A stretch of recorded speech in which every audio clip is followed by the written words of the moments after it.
ko mais dama bëgg dégg ko sa làmmiñ ce qui s'est effectivement passé à l'aéroport de Diass. non mais ça s'est passé exactement comme ça. maa ngi wàcc ci entre 2 heures 3 heures du matin par TAP Air Portugal parce que à Madrid dafa amoon neige au mois de janvier. ñu tëj aéroport yi. alors l'enquêteur m'a appelé dañ ma woo man sax maa leen woo parce que dama gis benn numéro bu ma woo ñetti yoon. ma dugal numéro bi sama WhatsApp ni ko j'ai vu que vous m'avez appelé parce que généralement su ma génnee journaliste yu ñoom tey xam naa leen parce que pratiquement tous. yéen ñëpp samay xarit ngeen. alors ma xam ni kii du journaliste. mu ne ma je suis Mbaye Ngom section recherche. mais xaalis bi nga fi doon wax loolu la bëgg a interroger li nga ci wax ma ne ko non li ñu bind observateur ma ne ko déedéet la ma wax. parce que mën nga bind lu la neex ni maa ko wax mais la ma wax dama la koy delloo ci parce que y a des vidéos qui circulent dama wax ni. xaalis bi ñu dugal Union européenne dugal Sénégal dans le cadre de la lutte contre l'immigration clandestine bëggoon naa ñu saytu ko. parce que tey la wàllu gën a ay xale yaa ngi dee ça c'est dans mon rôle dans mon rôle d'alerte de veille et aussi sama rôle académique en tant que chercheur en tant que citoyen qui pose une question d'économie politique qui pose une question d'intérêt national sur les fonds fiduciaires lii laa wax j'ai la liste parce que mu ngi jóge ci benn conférence bu ma animé Alioune Badara Cissé j'en profite pour nuyu ko. le ministre Alioune Badara Cissé qui organise 2 journées de réflexion sur la migration man mii maa ko doon animé débat bi wax ji bëree celle qui représentait l'Union européenne elle s'appelle madame Patrice Debonne.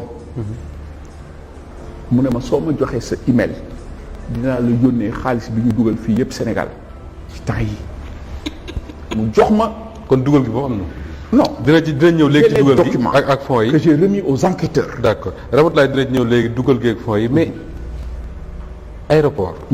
Diass. nga wàcc. waaw c'est-à-dire que man li ma bëgg a xam mooy biñ woo nañ la nga ne di nga ñëw. waaw nga ñëw aéroport. ñu jàpp. waaw am na ñu ne peut-être dafa amoon une interdiction de sortie du territoire avant. ok am na ñu ne demewul noonu. d'accord dinaa la leeral xam nga ñu on est amis sur Facebook. hein oui. ku am interdiction de séjour de sortie dina dem ba aéroport photo ni maa ngi dem parce que mon fils fête son anniversaire le 26. je pose la question. xam nga loolu mënul nekk léegi ku am interdiction de sortie war nañ ko notifier du dëgg Pape ku am interdiction de sortie nan ngay rombee. aéroport ba dem non il faut arrêter. ki wax loolu bañ may téye sax fekk ko fa. man bi ñu ma téye police. ñoom xamuñu li tax ñu téye ma. alkaati yi baax laa fa fekk. alkaati yi xamuñu lu tax ñu téye la non parce que ndaw si dem na ba may poser nit sax nee na ma après dafa tëju ci bureau jooy parce que dafa ni lii c'est pas normal. et moi c'est moi man maa toog rappelé wu l'enquêteur parce que man maa ngi gis ñu xool sama passeport xam nga man la ma xalaatoon. ñu xalaat ni c'est un faux passeport européen. ma génn sama carte d'identité di leen leeralal parce que Europe sax musulman ko Europe on ne contrôle pas citoyen européen day ñëw rek jàll machine moo lay kii da ngay romb amul tamponné ma toog ba si yàgg ma ni mais qu'est-ce qui se passe ñu ne ma non ñun xamuñu li tax ñu téye la mais nañ dem ci chef bi ci kaw kooku bi ñu jotee moom tam comprendre dem na ba may laaj sax mu ne ma yow ban à un moment donné peut-être il pensait que trafic de drogue parce que man xamoo lan la ci laa woowee l'enquêteur yàlla dimbali ma rek. ma woo ko mu jël ma ne ko mais man dama ñëw Sénégal ñu téye ma mais yéen da ngeen yéen vous m'avez da ngeen ma téye rek mu tiit mu ne ma non waatal ma ci Serigne Babacar Sy bi mu bokk wallaahi azim yëguma ko. enquêteur bi la woowoon bi nga nekk Espagne. waaw moom laa woo ci guddi gi heureusement mu jël. mu ne ma yëguma ko te xaw ma ki ma ko def chef bi ni ko si yéen a ko def mu ne kon bàyyi leen ko mu ne déedéet vous avez fait une opposition ça s'appelle opposition le terme juridique. léegi yéen a koy ñëw jël si. mais duñ ko mën a bàyyi ci loxoy ne ci lañ ma yóbboo police des frontières ci loolu laa alerté j'ai eu le temps d'alerter la presse. waa section de recherche ñëw jël si ma fa ay 10 heures man ba niñ may yóbboo pour man dañ may bàyyi parce que dafa ma lu ñu may téye mais quand je suis parti à la section de recherche ñu laaj ma wax ñuy dem ak ñëw c'est là j'ai compris que wax nañ ma ko sax dañ ñu wax ñu téye gisuñu fi duñ lay téye dañ ñu wax ñu téye la. vous vous rendez compte dans ce pays là. ok alors waaw Moustapha lim la mujjee laaj dafa am solo parce que li tax mu laaj ko mooy. waaw en général ñi nga xamante ne bu ñu nee cëpp aéroport yi ñu arrêté leen mooy ñi nga xam ni soit dañ leen atte dañu def lu yonte rek ñu atte leen te bañ leen di atte nekkuñu fi comme lu mel ni Vieux Aïdara lu mel ni Alioune Petit Mbaye ak yu mel wala nga defoon loo xamante ni yoon daf lay recherché xam am na si ñoo xam ne at mën nañ la atte ba pare lancer la mandat d'arrêt donc ñi ñu lancer mandat d'arrêt en général ñu naan cëpp aéroport ñu arrêté leen te yow d'après bu ñu déggee li nga wax ni amoo sax jafe-jafe ak problème ak yoon ba ñu lancer la mandat d'arrêt wala avis de recherche ak yu ni mel ndax kon dañ la convoqué woon date bi ñu la convoqué woon jot wala nga am fi antécédent judiciaire li ma la wax Sénégal li ma la wax xëy enquêteur bi mu ngi déglu saa wax répété naa ko fu nekk convocation da ngay jot convocation bu dëkk moi je ne peux pas mentir dama daful lu may téye la ma la wax ni man maa woo enquêteur bi ne ma changer sama billet waa Iberia ñu ngi may déglu la femme s'appelle Odette il faut demander à Pape Sadio Thiam man maa ko woo ni ko Pape wool ma ndaw si ne ko mu dimbali ma changer ma sama billet kuy daw dina changer billet pour teel a ñibbisi. non attendez ku jot convocation mais oui la convocation là je l'ai alerté ni dañ maa convoqué parce que j'ai demandé une reddition des comptes loolu yëpp benn amu ci. alors là une précision s'impose oui. parce que dafa am yoon noo xamante ni noonu lay doxee lépp loo xam ne dafa jëm ci wàllum arrêté nit dafa am noo xam ni loolu la ko yoon tëggee yoon dafa ni citoyen boo xamante ne da ngay circuler liberté de circulation il faut que mu am dogal bu jóge ci yoon bu mën koo tere sénégalais amuñu jàpp droit jàpp nit comme ça comme circonstance yi ñu la jàppee lu dul mu am dogal boo xam ne dafa jóge ci yoon muy mandat d'arrêt boo xamante ni yoon daf ko délivrer te mandat d'arrêt sax balaa mu am il faut que mu am au préalable plainte wala loo xamante ni dañ lay ne yoon mooy un juge. waaw juge mooy décerner mandat d'arrêt mais juge moo koy décerner. je dis une chose ce dossier-là le Conseil européen s'en a saisi moi mon arrestation a été arbitraire de A à Z amul leneen lu ñu ko mën a qualifier laaj ñu téye la ci gis nga Europe ñun bi ñu dëkk kenn sañu fa téye nit parce que dafa laaj aujourd'hui l'actualité nous donne raison lan la ñu laaj xale yaa ngi dee nañu xool fu ñu dugal xaalis bi oui parce que su fekkee fan ko waroon dugal lañ ko dugal y a un problème su fekkee baaxul changer tout simplement les axes orientation stratégique de cette aide lii rek laa wax il faut auditer parce que dañ fi am ñu fi jox xaalis xale yaa ngi dee ñooñu fan lañ ko dugal loolu di nga ci jàpp nit mais Afrique rek li lii mën a am moo tax ça a choqué toute l'Europe ça a choqué toute l'Europe. kon léegi wax boobu fu mu jugee wax bi ay xaalis tant de millions kii. mais mooy loolu. waaw dans le document que j'ai parce que Macky Sall li mu wax. te kaay ma wax la nag. waaw xam nga fan ngay waxee ni xam nga xamee ni c'est un complot. waaw xam nga lii kañ laa ko wax dugal internet bi. Babacar Fall m'a invité RFM matin il y a plus d'1 an. waaw où on dit Boubacar Seye demande où sont passés les 118 milliards. oui li tax tey ñu sulli ko. li tax tey 1 an après lañ ko sulli te ma yàgg ko wax kon tu vois la thèse du complot. waaw xam nga loolu laa doon expliquer c'est-à-dire que ñaari mbir waroon na tax yow tey waruñu la woon arrêté xam nga lu tax. non kenn waruma arrêté. pour beaucoup de raisons. voilà léegi si bu dee ci wàllum yoon man ci wàllu yoon laa koy. ñaari mbir waroon na tax waruñu la arrêté bi si jiitu mooy yow dañ la woo fële. pour nga ñëw wuy si nga jugal sa bopp ñëw donc boo amul woon volonté répondre à la justice doo ñëw. ñaareelu mbir bi tamit mooy xam nga yow li ñu lay jëñ mooy diffusion de fausse nouvelle. mooy article 255 code pénal. te article boobu day wax ni. ki nga xam ni moo génnee xibaar bi la yoon war a topp mais pas ki joxe xibaar bi mi ngi mel ne tey jii nii ma tëju sama nekk ak samay quelques collègues ma am lu ma fa wax ñoom ñu génn ko publier ko ci mais xam nga lu ñu ma njëkk a ji waruñ ma topp mooy ñoom ñu koy génnee la mais xam nga lu ñu ma njëkk a ji biñ ma téye section de recherche diffamation lañ njëkk a wax diffamation. c'est devant le procureur qu'ils ont changé le doyen des juges mu ne voilà diffusion de fausses nouvelles on attaque l'article tant mandat de dépôt ñu mandat de dépôt la nga dem prison. ñu dem prison te prison boobu Boubacar. non on m'a trimballé de prison en prison.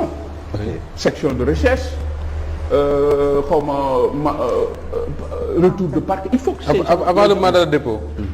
avant le mandat de dépôt retour au parquet xam nga mooy lan da ngay dem di fanaan ci ay. maanaam sa garde à vue jeex na mais demagoo prison non garde à vue bi c'était à la section de recherche 72 heures. du vendredi maa ngi wàcc. section de recherche moom kenn du fa fanaan ci karo. bon il faut dire que. fa ma jaar yëpp ils se sont très bien comportés. D'accord. bi ci ngoon gi commandant Mbengue daf ma woo ni ma. dañ ma ni naa la téye dinaa la téye mais fii doo fi am problème waxal loo bëgg je sais que sonn nga. waxal loo bëgg ñu wutal la nga lekk nga noppali ko j'en voulais rien bëgguma woon dara. commissaire gendarme bi nekk de garde fi muy fanaan. man foofu lañ ma bàyyi ma fanaan sax mais foofu du sama dëkkuwaay. déedéet. du sama dëkkuwaay c'est ça le problème je n'en avais pas besoin ñu xëy yóbbu ma fële au parquet il faut que les gens comprennent lan mooy devant le procureur parce que devant le procureur c'est pas ce que damay ñëw jàkkaarloo sëriñ bi. dañ lay dugal ci ay cave moi je ne suis pas un voyou. dañu may dugal ci ay cave di ma humilier hein et c'est comme ça que ça se passe nga jóge fa ñu ne mandat ñu ne retour de parquet. nga dem. ñu yóbbu la commissariat central dugal la ci benn kii boole la ak ay voyous non attendez. commissariat central alors ci karo yi. pour justement les 118 milliards je pense qu'également dafa di information boo joxe boo xamante la population a également droit de savoir. là. population je veux dire les Sénégalais ont vraiment le droit de savoir. xaalis bi nga xamante ni Union européenne moom lay envoyé fii fan lay dugg. et loolu nga wax également je pense que ba nga ko waxee ñu bëri. xamuñu woon ni donc amoon na cette manne financière là buy dugg fii nga xamante ni c'est pour justement combattre l'immigration clandestine ñu gis ni l'Union européenne mi ngi wax sax ci ay documents depuis 2015 depuis 2016 la doon soutenir beaucoup de pays surtout le Sénégal am na ci ay programmes au total 18 programmes yoo xamante ni 8 yi ay programmes régionaux la yeneen yi nationaux mu mel ni kon loolu aujourd'hui document yooyu tey jii encore joxaat nañ ko la société civile mu dëggal li nga xamante ni ay propos yoo teniroon la. mais madame xam nga moi je ne suis pas encore pouvoir. man du ma politicien. si dëkk bi laa dëkk su ma doon politique damay samp j'ai le courage de mes convictions dama wax ni xale yi ñu ngi dee ñu ngi leen di yërëm man sëy laa sant. j'ai posé des questionnements. c'est de l'économie politique Pape. c'est les fonds fiduciaires xale yaa ngi dee mënuma inventer. Union européenne daf ma recevoir boole ci j'ai les photos. kon tey jii bu état bi wootee gestion transparente man damay jàppale président bi dans ci li mu wax c'est pour l'alerter monsieur le président vous avez une responsabilité historique xale yaa ngi dee xaalis baa ngi dugg ci dëkk bi est-ce que yéen nga li xew. est-ce que ñii ñu jox programme bi fi ñu ko war a dugal nañu voilà ce que j'ai dit bu président bi audité ils sont en train de tromper le président de la République moo tax quand nous avons parlé ça ils ont paniqué ils ont comploté pour ñu tëj ma mais je suis encore là te dina yóbbu dossier bi dina sori trop parce que injustice baaxul le Conseil européen ça ne dit xam nga vous êtes tous choqués mais les Européens sont plus choqués démb j'ai fait benn interview yoo xam ne c'était 25 questions bi ma paree dama feebar le premier ministre espagnol est venu ici dafa tëb sax question bi et cetera est-ce que war nañu toroxale ni xoolal xam nga lan moo jaaxal européens yi man fan nañ ma toroxale dëkk bi ma dëkk. dëkk bi nga dëkk. suñ ma ko defoon Europe loo leen wax du racisme c'est au Sénégal la ñuy. d'accord Boubacar dinaa ñëwaat léegi ci point yi mais Boubacar ñi la xam ñëpp di la ñëw nga fi Walfadjri plusieurs fois avant ñu lay arrêté dem nga ci yeneen chaîne de télé. mais ñi la xam ñëpp dañuy inquiété wu pour la fragilité de ta santé d'abord. ñu jàpp la ci condition yooyu yóbbu la prison nga def moment bi nga fa def yëpp forcément day bàyyi ay séquelles. mais actuellement là où je suis là sama ataaya ngi mënuma koo naan. ataaya bi ñuy joxe nii. waaw parce que mënuma naan suukar yi nag ils m'ont donné le diabète. ataaya baa ngi mais diabète kenn mënu ko amee nañ ko prison c'est ça. waaw soo leen ma dégloo ma expliquer. allez-y. voilà justement. moi on m'a mis en prison pendant 15 jours mënuma lekk. man ña ma xam nañu su may jógee Europe damay indi sama lekk moi j'ai été xam nga wax naa léegi j'ai été opéré du rein. Du rein gauche pour calcul rénal en 1996 man sama lekk tout c'est contrôlé. ñam ñëpp ñu ma xam café ak suukar ak lépp dama ko indi ñu dugg prison ñu ne lekk mënu fi dugg lekk ya fa nekk ba ma ko essayé dama wàccu et pour ne pas indi sama bopp rek ma ko woon laal daanaa xëy su ba mu ngoon damay xiif y a un gosse j'en profite pour remercier ko ñoo bokkoon nekk Saliou Ndoye la tudd day dem ci bitig bi gis nga suukaru sunguf meew yi ngeen di couscous marocain yi ngeen di jël moom la ñuy tàngal ndox sottil ma ko ci daf ci sunguf meew ak suukar c'est ce que je mangeais chaque jour alors quand vous me dites que mënul indi diabète vous n'êtes pas médecin on a fait le diagnostic biñ may évacuer pavillon spécial non seulement j'avais plus de 3 grammes de sucre mais j'ai développé une crise cardiaque. kon li nga doon lekk le moo la jox kii. mais lan moo ma ko jox la dul la rek.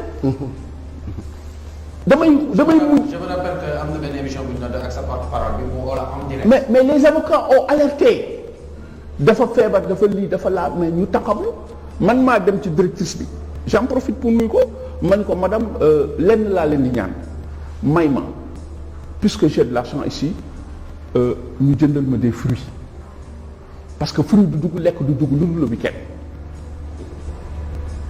parce que dama xiif du ma lekk wala keroog añam la jël mu ne ma ndax bëgg nga li mu ne ko mu ne ma mu tàngal ko jox ma ko. moom directrice bi. la directrice mu toogaat ba si yàgg mu jënd ay fruits yónnee ma ko parce que xam na ni boobu sonn naa.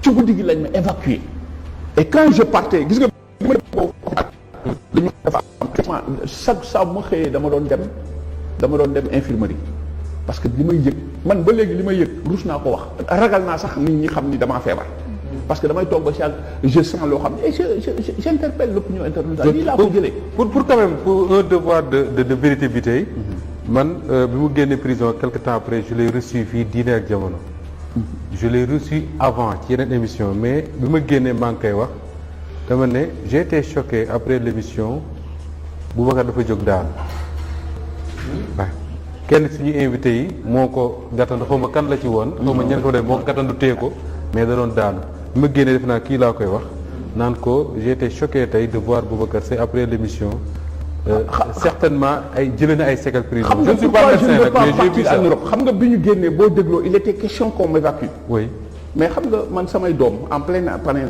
scolaire universitaire